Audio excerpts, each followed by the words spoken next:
En San Sebastián hay un lugar donde la danza y el mar se encuentran. La barandilla de la Concha no solo guarda el vaivén de las olas, también guarda secretos que el viento susurra al pasar. Allí donde el hierro blanco mira al horizonte, el cuerpo se eleva, se curva, se expresa.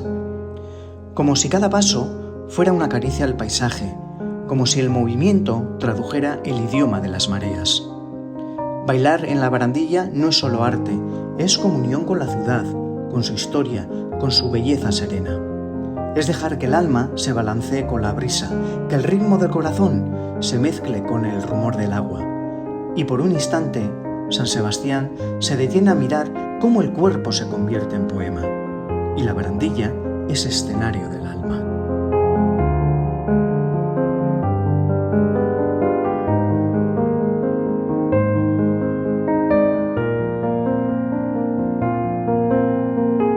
Donostian bada leku bat non dantza eta itsasoa elkartzen diren. Kontxako barandak ez ditu olatuen balantzak bakarrik gordetzen, haizeak xuxurlatutako sekretuak ere bai. Hortxe, burdin zuria itsasora begira dagoen lekuan, gorputza altxatzen da, makurtzen da, adierazten da.